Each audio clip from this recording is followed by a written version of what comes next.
Karl Marx stands as a monumental figure in modern thought. His ideas fueled movements and reshaped nations. He was a philosopher, economist, sociologist, and revolutionary. His aim was to understand and change the world. His analyses of capitalism, class and power continue to inspire action. Marx's contributions altered the political landscape. Karl Marx was born in Trier, Germany on May 5, 1818.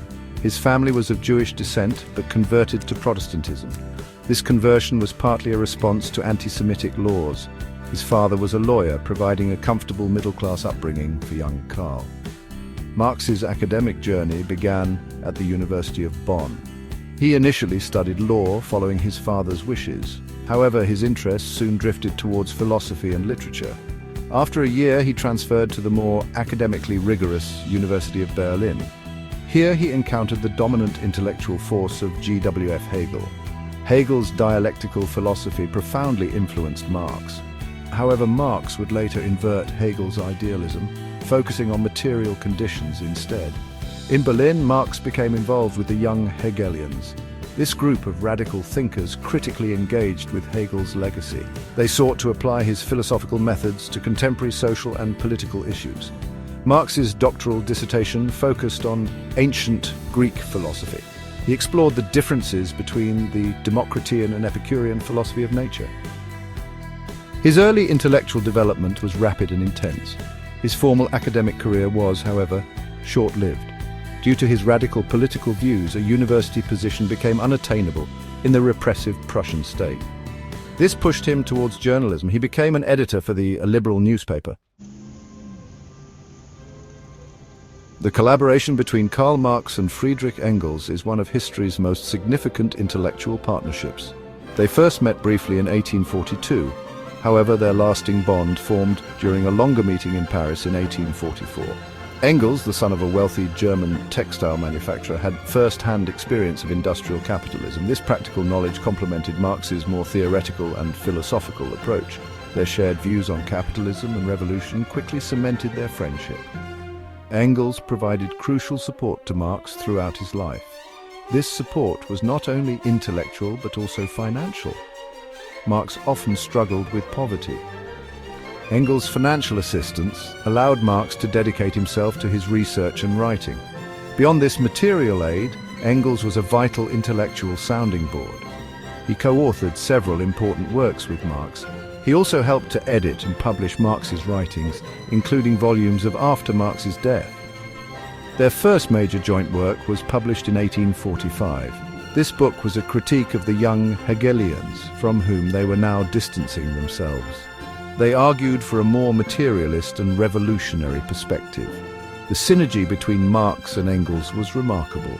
Together, they forged a powerful intellectual arsenal to critique capitalism and advocate for communist revolution. In late 1847, the Communist League, a small international group of radical workers, commissioned Marx and Engels. They asked them to write a program outlining the League's principles and aims. The result, published in February 1848, was. This relatively short pamphlet became one of the most influential political documents ever written. It was published on the eve of widespread revolutions across Europe. Its powerful rhetoric and clear arguments resonated far beyond the League's small membership. The manifesto famously begins, "A spectre is haunting Europe, the spectre of communism." It proceeds to outline the central tenets of Marx and Engels' thought. A core idea is that the history of all hitherto existing society is the history of class struggles.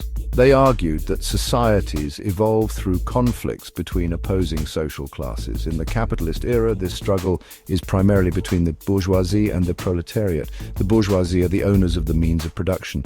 The proletariat are the wage workers who sell their labor power. The manifesto provides a scathing critique of capitalism. It acknowledges capitalism's immense productive achievements. However, it also highlights capitalism's inherent contradictions and exploitative nature. The manifesto ends with the rallying cry, "Working men of all countries, unite." This call has echoed through history. After the revolutions of 1848, Marx found a new home in London. He spent much of the remainder of his life deeply immersed in an exhaustive study of capitalism. The culmination of this monumental effort was his magnum opus. The first volume saw the light of day in 1867, while the following two volumes were edited and published posthumously by Engels. Aims to uncover the economic laws of motion of modern society. One of the central concepts introduced is surplus value. Marx argued that the value of a commodity is determined by the socially necessary labor time required to produce it. However, workers are paid a wage that only covers the cost of their own subsistence. These workers end up working longer than necessary to cover this cost, and the extra labor they perform creates surplus value. This surplus value is then appropriated by the capitalist as profit. This concept of surplus value is intrinsically linked to the idea of exploitation. For Marx, exploitation isn't just about low wages or poor working conditions, it's a fundamental feature of the capitalist mode of production.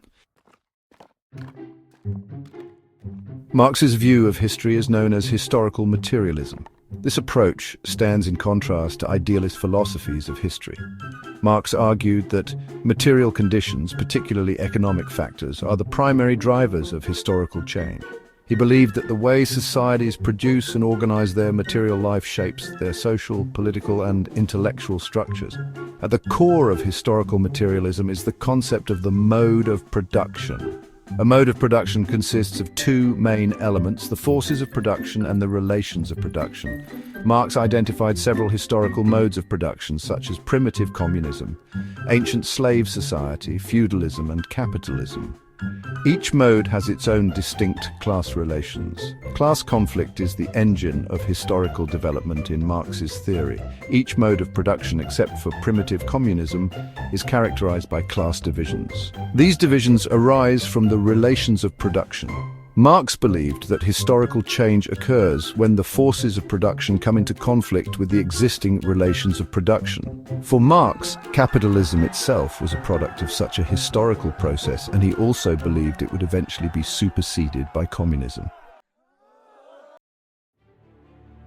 Marx's theories were not intended to remain purely academic. He famously stated, "The philosophers have only interpreted the world, the point is to change it."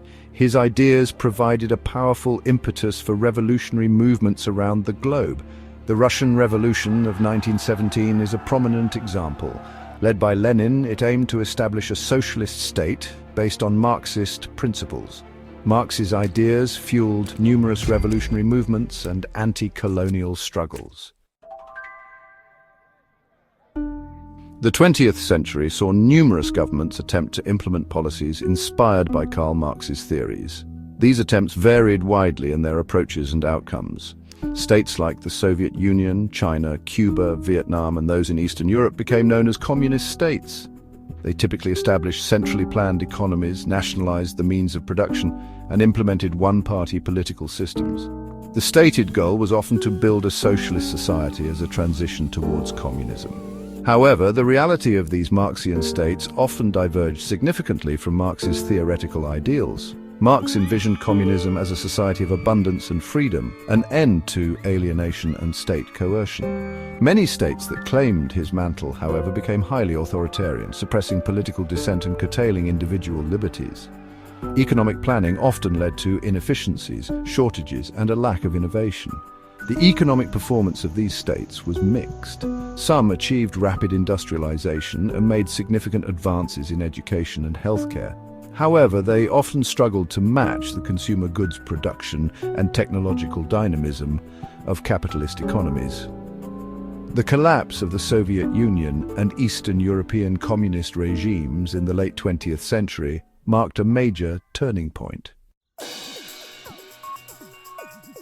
Karl Marx's impact on global politics, economics, and philosophy is vast and undeniable. His critique of capitalism continues to resonate today.